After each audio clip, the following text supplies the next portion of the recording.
Hello students, very good morning. This is Suraj Kumar. Welcome to my YouTube channel Learning with Suraj sir. Dear students, जैसा कि मैंने पिछले video में आपको बताया था नॉमिनेटिव केस के बारे में कि किस तरीके से एक सेंटेंस में हम नॉमिनेटिव केस का प्रयोग करते हैं, जो उसका बेसिक टू एडवांस रूल है उसके बारे में मैंने बताया था।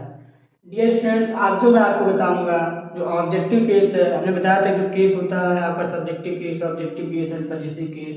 तो जो जो सेकेंड आता है स्टूडेंट ऑब्जेक्टिव केस, तो मैं आपको ऑब्जेक्टिव केस के बारे में बताने जा रहा हूँ कि ऑब्जेक्टिव केस का प्रयोग हम सेंटेंस में किस तरीके से करते हैं। सो कुछ रूल रेगुलेशन है उसका रूल रेगुलेशन आपको मैं बताने जा रहा हूँ। Use of the pronouns of objective case. So ध्यान दीजिए डियर फ्रेंड, इसका जो पहला रूल है, फर्स्ट रूल क्या है आपका? फर्स्ट रूल कहता है कि किसी सेंटेंस के वर्ब के ऑब्जेक्ट के रूप में ऑब्जेक्टिव केस के प्रोनाउन का प्रयोग होता है। डियर फ्रेंड, ध्यान दीजिएगा कि किसी भी सेंटेंस के वर्ब के ऑब्जेक्ट के रूप में जो यूज होता है उसे हम क्या कहते हैं? ऑब्जेक्टिव केस कहते हैं। एक बार मैं फिर से रिपीट करता हूँ डियर फ्रेंड, किसी भी सेंटेंस के वर्ब के ऑब्जेक्ट के रूप में जो यूज होता है उसे हम क्या कहते हैं? ऑब्जेक्टिव केस कहते हैं। तो ऑब्जेक्टिव केस से पहले फर्स्ट ऑफ ऑल मैं आपको बताना चाहूंगा जो ऑब्जेक्ट है कितने प्रकार के होते हैं dear student. First of all मैं ऑब्जेक्ट आपको बता देता हूँ। डियर स्टूडेंट, जो ऑब्जेक्ट है, ऑब्जेक्ट मतलब होता है आपका कर्म। क्या होता है डियर स्टूडेंट? कर्म होता है। जो कर्म होता है dear student, there are two types of object. Object जो होता है डियर स्टूडेंट दो प्रकार के होते हैं। पहला जो होता है आपका डायरेक्ट ऑब्जेक्ट होता है। First is direct object and second is indirect object dear student. Direct object मतलब होता है आपका प्रत्यक्ष कर्म एंड इनडायरेक्ट ऑब्जेक्ट मीन्स होता है अप्रत्यक्ष कर्म। डायरेक्ट ऑब्जेक्ट है, इनडायरेक्ट ऑब्जेक्ट। डियर स्टूडेंट, हमेशा ध्यान दीजिएगा कि किसी भी सेंटेंस में अगर हमें डायरेक्ट ऑब्जेक्ट याद करना होगा तो हम वाक्य में क्या लगाएंगे? और क्या लगाने से जो हमें उत्तर मिलता है वो क्या होता है? आपका डायरेक्ट ऑब्जेक्ट होता है। एक बार मैं फिर से रिपीट करता हूँ डियर फ्रेंड, अगर हमें डायरेक्ट ऑब्जेक्ट याद करना होगा तो किसी भी सेंटेंस में हम क्या लगाते हैं? क्या लगाने से जो हमें उत्तर मिलता है डियर फ्रेंड क्या होता है? आपका डायरेक्ट ऑब्जेक्ट होता है। और इनडायरेक्ट ऑब्जेक्ट याद करने के लिए हम क्या करते हैं कि वाक्य में किसको लगाने से जो हमें उत्तर मिलता है वो क्या होता है? इनडायरेक्ट ऑब्जेक्ट होता है। मैं फिर से रिपीट करता हूँ, डायरेक्ट ऑब्जेक्ट याद करने के लिए हम क्या करते हैं कि क्या लगाते हैं, क्या लगाने से जो उत्तर मिलेगा वो डायरेक्ट ऑब्जेक्ट होगा, और किसको लगाने से जो उत्तर मिलता है वो क्या होता है? आपका इनडायरेक्ट ऑब्जेक्ट होता है। सो मैं एक एग्जाम्पल देता हूँ, एग्जाम्पल थ्रू मैं आपको समझाता हूँ। Like my brother gave me some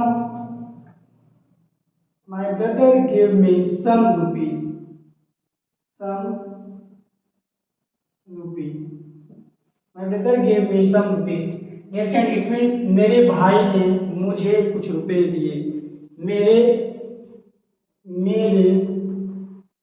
भाई ने मुझे कुछ रुपए दिए। ध्यान दीजिएगा, मेरे भाई ने मुझे कुछ रुपए दिए। हमने क्या बताया कि क्या लगाने से हमें जो उत्तर मिले वो क्या होगा? आपका डायरेक्ट ऑब्जेक्ट होगा। तो हम क्या लगाते हैं? फिर हमने प्रश्न किया कि मेरे भाई ने मुझे क्या दिया। मेरे भाई ने मुझे क्या दिया या मेरे भाई ने मुझे क्या दिया? तो रिएक्शन ध्यान दीजिएगा, उत्तर मुझे क्या मिला? उत्तर में मिला कुछ रुपए। आंसर में क्या मिले? कुछ रुपए। ये जो कुछ रुपए है रिएक्शन, ये क्या होता है आपका? कुछ रुपए क्या होता है आपका?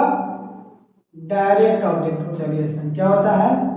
डायरेक्ट ऑब्जेक्ट, प्रत्यक्ष कर्म। क्या लगाने से जो उत्तर मिलता है वो क्या होता है? डायरेक्ट ऑब्जेक्ट होता है। ये बात हमेशा ध्यान दीजिएगा कि वाक्य के आरंभ में, वाक्य के बीच में हम क्या लगाते हैं, जो क्या लगाने से जो उत्तर मिलता है वो क्या होता है, डायरेक्ट ऑब्जेक्ट होता है। दूसरा देखिए डियर कैसा इनडायरेक्ट ऑब्जेक्ट मिलता है, लाइक आपका मेरे मेरे मेरे भाई ने मेरे भाई ने कुछ रुपए मेरे भाई ने कुछ रुपए किसको दिए, मेरे भाई ने कुछ रुपए किसको दिए। जैसे ये जो उत्तर निकल के आया आपका, उत्तर निकल के आया, उत्तर क्या हुआ, मुझे लिखते हैं। तो आपने ध्यान दिया होगा कि क्या लगाने से हमें डायरेक्ट ऑब्जेक्ट मिला और किसको लगाने से हमें क्या मिला, इनडायरेक्ट ऑब्जेक्ट मिला। क्या मिला आपका, इनडायरेक्ट ऑब्जेक्ट मिला डियर स्टूडेंट। तो ये बात हमेशा आप याद रखिएगा कि क्या लगाने से हमें डायरेक्ट ऑब्जेक्ट मिलता है और इनडायरेक्ट, और किसको लगाने से हमें इनडायरेक्ट ऑब्जेक्ट मिलता है। सो आई थिंक आपको समझ में आ रहा है डियर स्टूडेंट कि डायरेक्ट ऑब्जेक्ट क्या होता है, इनडायरेक्ट ऑब्जेक्ट क्या होता है। तो आज मैं आपको रूल बताने जा रहा हूँ कि डायरेक्ट ऑब्जेक्ट को किस तरीके से हम यूज करते हैं, इनडायरेक्ट ऑब्जेक्ट को हम किस तरीके से यूज करते हैं। देखिए ये बात हमेशा याद रखिएगा, जो इनडायरेक्ट ऑब्जेक्ट होता है ये हमेशा आपका प्रोनाउन होता है। ये बात हमेशा याद रखिएगा डियर, जो आपका इनडायरेक्ट ऑब्जेक्ट होता है वो क्या होता है, आपका हमेशा आपका पर्सन होता है। हमेशा क्या होता है, आपका पर्सन होता है, आपका प्रोनाउन होता है। सो अगर आपको ये समझ में आया डियर, डायरेक्ट ऑब्जेक्ट और इनडायरेक्ट ऑब्जेक्ट, तो प्लीज इसका स्क्रीनशॉट ले लीजिए। इसके बाद जो रूल है मैं आपको रूल बताऊंगा ऑब्जेक्टिव केस का।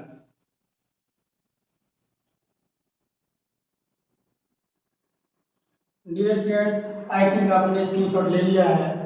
तो अब हम लोग रूल पे आते हैं। रूल क्या कह रहा है कि किसी भी सेंटेंस के वर्ब के ऑब्जेक्ट के रूप में ऑब्जेक्टिव केस के प्रोनाउन का प्रयोग होता है। मैं आपको इसको एग्जांपल के थ्रू समझाना चाहूंगा डियर स्टूडेंट, एग्जांपल के through. Like Mohan helps me.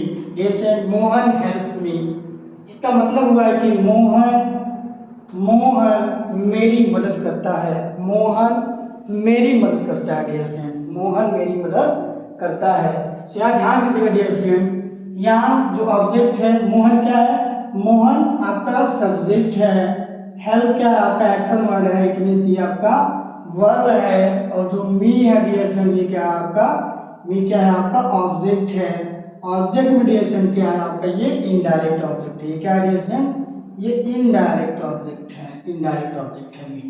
सो ध्यान दीजिएगा कि सब्जेक्ट आपका हेल्पिंग, जो आपका मेन वर्ब है, मेन वर्ब क्या आपका ऑब्जेक्ट है।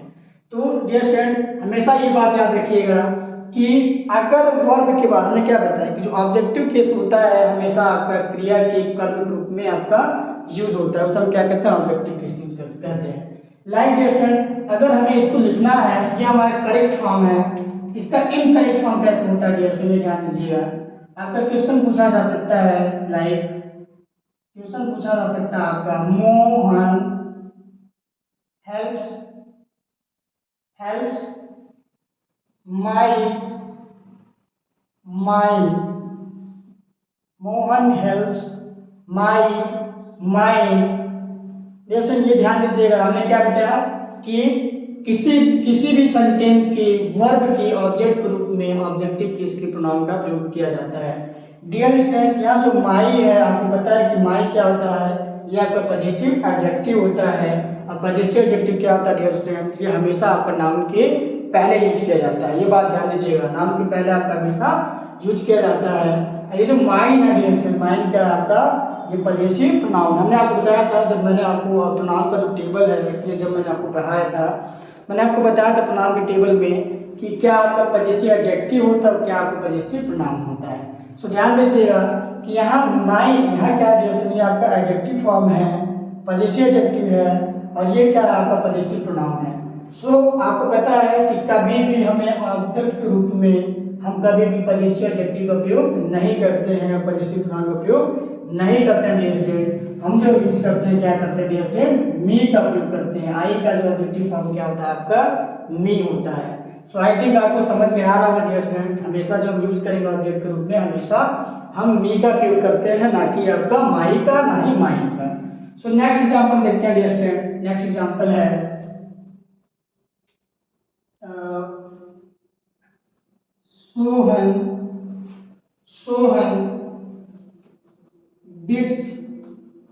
Sohan bits him. सोहन उसे पीटता है डियर स्टूडेंट, ध्यान दीजिएगा, सोहन उसे पीटता है। डियर स्टूडेंट ध्यान दीजिएगा, यहाँ जो सोहन है क्या आपका सोहन क्या आपका सब्जेक्ट है, सब्जेक्ट में डियर स्टूडेंट क्या आपका नाउन है, सब्जेक्ट हो गया आपका। जो बीट्स है आपका डियर स्टूडेंट, बीट क्या आपका वर्ब है, ये आपका एक्शन वर्ड है, ये क्या आपका डियर स्टूडेंट वर्ब हो गया।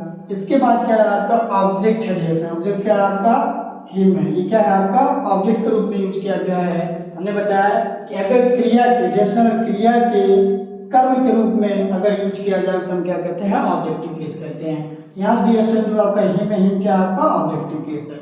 इसका अगर रॉन्ग फॉर्म देखा जाए डियर स्टूडेंट, किस तरीके से आपका कंपटीशन एग्जाम में पूछा जाता है, लाइक आपका ध्यान दीजिएगा, दिया आपका जो दिया है सोहन बिट्स his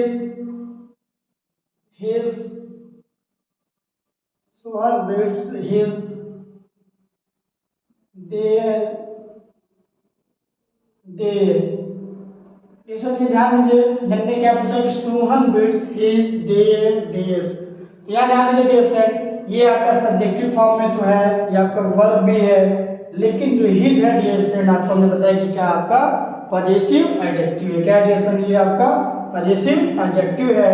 एंड जो देयर है डियर स्टूडेंट, देयर क्या आपका पॉजेसिव प्रोनाउन है, ये क्या डियर स्टूडेंट पॉजेसिव एडजेक्टिव है। देयर क्या आपका पॉजेसिव क्या डियर स्टूडेंट, ये भी पॉजेसिव एडजेक्टिव है। एंड देयर क्या है आपका पॉजेसिव प्रोनाउन है डियर स्टूडेंट, पॉजेसिव क्या है आपका प्रोनाउन है dear student. So I think आपको समझ में आ रहा होगा कि किसी भी सेंटेंस में क्रिया के कर्म के रूप में जो वर्ड यूज किया जाता है उसे हम क्या कहते हैं डियर स्टूडेंट, उसे हम कहते हैं डियर स्टूडेंट ऑब्जेक्टिव केस कहते हैं। मैंने आपको बताया है कि किस तरीके से डायरेक्ट ऑब्जेक्ट ज्ञात करते हैं, किस तरीके से इनडायरेक्ट ऑब्जेक्ट ज्ञात करते हैं। तो डियर स्टूडेंट ध्यान दीजिएगा, जो इनडायरेक्ट ऑब्जेक्ट होता है वो हमेशा क्या होता है आपका पर्सन होता है, पर्सन।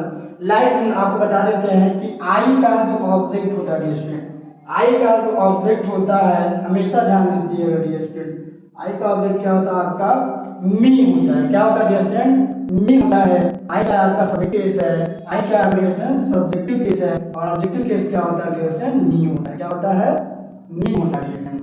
लाइक आपका वी है डियर स्टूडेंट, आई क्या है आपका नॉमिनेटिव केस में है, आई सिंगल है, आई का जो प्लूरल होता है डियर स्टूडेंट क्या होता है आपका वी होता है।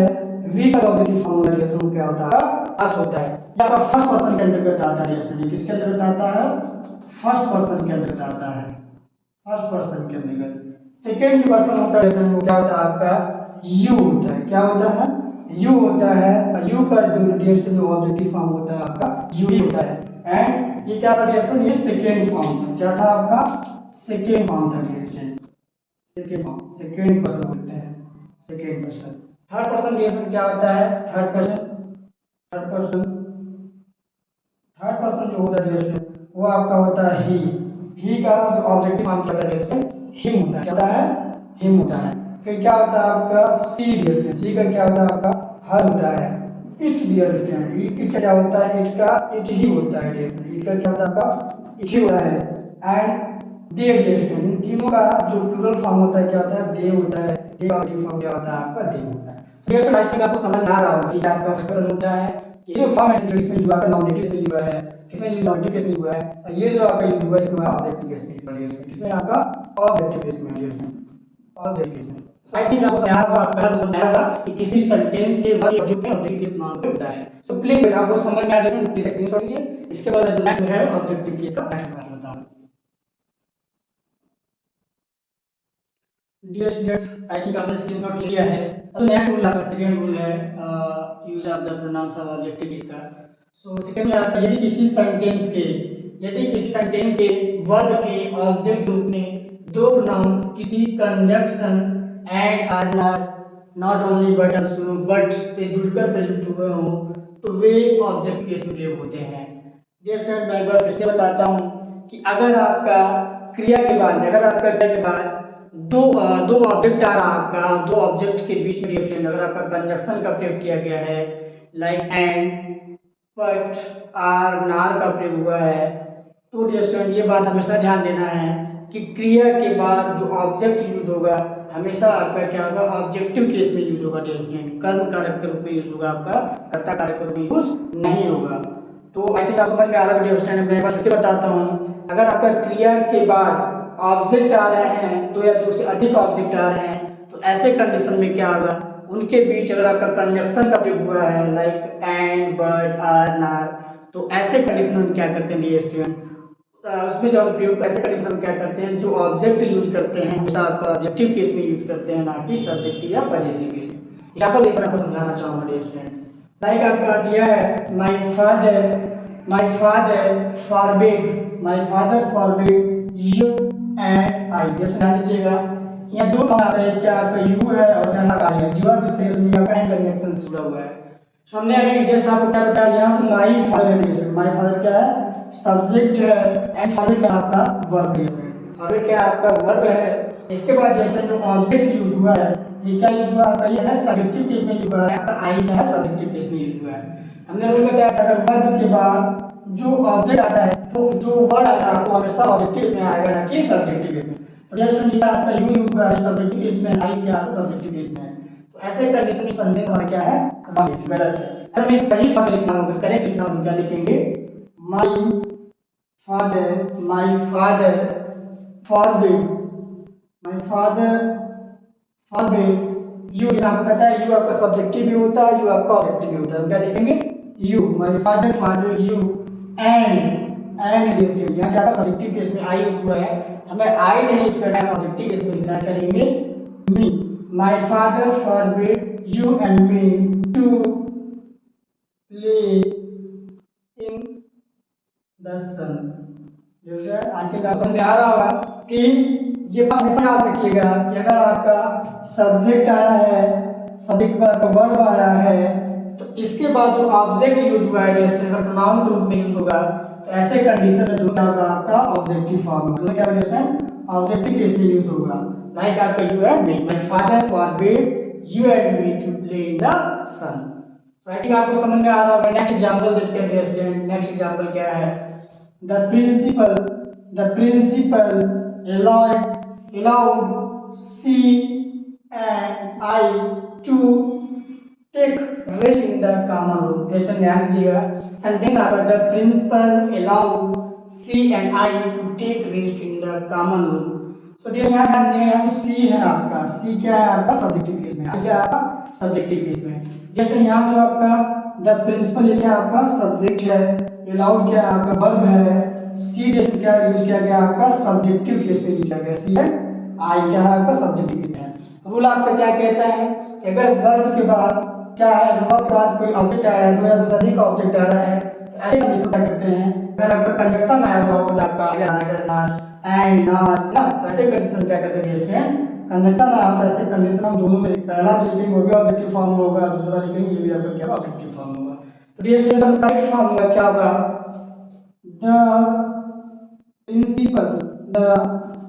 principal allowed, ये सी का क्या होता है आपका, सी सब्जेक्टिव केस में सी का होता है, सी का होता है एंड आई का डेफिनेशन होता है me to take rest in the common room. जैसे आपको समझ में आ रहा होगा, हमने ये बताया। देखिए यहाँ जो आपका प्रिंसिपल है जिसमें क्या आपका सब्जेक्ट है, अलाउड आपका वर्ब है, वर्ब का डिफरेंट आपका ऑब्जेक्ट आएगा, जो ऑब्जेक्ट होगा दूसरा अधिक ऑब्जेक्ट के बीच अगर कंसेप्ट दिया होगा वो किसमें यूज होगा डिफरेंट, वो हमेशा आपका ऑब्जेक्टिव फॉर्म में यूज होगा, किसमें हमेशा ऑब्जेक्टिव फॉर्म में यूज होगा। तो हमारा ये संदेह डिफरेंट सही होगा। और यहाँ जो अगर सब्जेक्टिव केस में दिया हुआ जैसे क्या आपका नाम है। तो आई थिंक ये सुविधा को समझ में आ रहा होगा कि किस तरीके से हम ऑब्जेक्टिव केस को यूज करते हैं। सो ध्यान दीजिए। इसके बाद मैं आपको जो थर्ड रूल है, थर्ड रूल मैं आपको बताने जा रहा हूँ। आई थिंक आपको सेकेंड रूल आपको क्लियर हो गया होगा।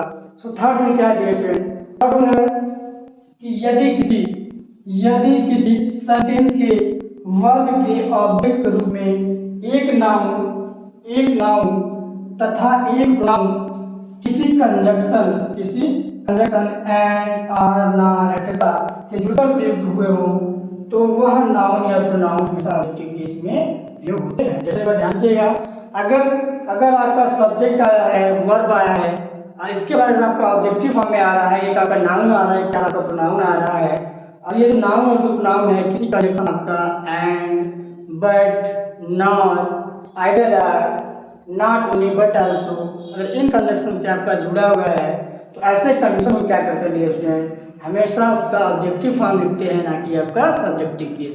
मतलब डियर स्टूडेंट हम कर्ता कारक के रूप में नहीं लिखते हैं, हम जो लिखेंगे कर्म कारक के रूप में लिखेंगे। उसके द्वारा समझाना चाहेंगे डियर स्टूडेंट। एग्जाम्पल आपका like my brother invited Raman and I to lunch. ध्यान दीजिए डियर स्टूडेंट, हमने अभी जस्ट आपको बताया है कि अगर आपका सब्जेक्ट आए, सब्जेक्ट के बाद वर्ब आता है तो ऐसे कंडीशन में अगर आप एक क्या आ रहा है, नाउन आ रहा है, क्या नाउन आ रहा है, और ये आपका क्या है, नाउन आ रहा है, क्या आपका नाउन है, और प्रोनाउन क्या डिफरेंस से जुड़ा हुआ है। तो ऐसे कंडीशन में स्टूडेंट जो नाउन और जो प्रोनाउन है हमेशा किस में लिखना चाहिए, ऑब्जेक्टिव केस में यूज होना चाहिए, ना कि आपका सब्जेक्टिव केस में। तो आई थिंक आपको समझ में आ रहा है स्टूडेंट। लेकिन जो हमारा ये सेंटेंस है किसमें जुड़ा है स्टूडेंट, रमन तो आपका ऑब्जेक्टिव फॉर्म में है, लिखा क्या आपका सब्जेक्टिव फॉर्म में, कर्ता कारक के रूप में, इसलिए हमारा क्या है सेंटेंस है रंग है। अगर राइट इसको लिखना होगा डियर क्या लिखेंगे, my brother invited Raman and आई का क्या होता है, आई का हम आई नहीं लिख सकते डियर, ना ही हम माई लिख सकते हैं। आई का जो ऑब्जेक्टिव फॉर्म क्या होता है डियर, मी होता है, क्या होता है, मी होता है, टू लंच। आई क्या समझ में आ रहा है, my brother invited Raman and me to lunch, this is the correct answer. So and next example है आपका ही saved Mukesh and I. Student फिर से क्या आपका ही क्या सब्जेक्टिव केस है, सेव क्या है इसमें, सेव जो है आपका वर्ब है, मेन वर्ब है, मुकेश आपका नाम है जो एज अ ऑब्जेक्ट के रूप में जुड़ा है। एडिशनली एक और आपका आ रहा है क्या आपका प्रोनाउन है, और इसके बीच में कंजक्शन एंड आ रहा है।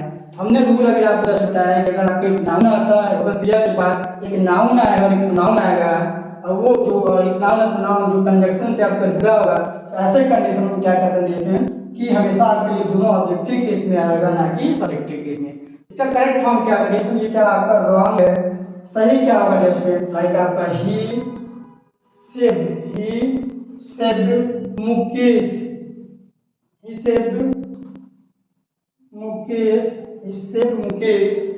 एंड आई का ऑब्जेक्टिव फॉर्म क्या होता है, मी होता है, क्या लिखेंगे, मी लिखेंगे। This is the correct answer, he saved Mukesh and me. I think आपको समझ में आ रहा है, आपको समझ में आ रहा है use the plan of objective case. तो प्लीज इसका स्क्रीनशॉट ले लीजिए।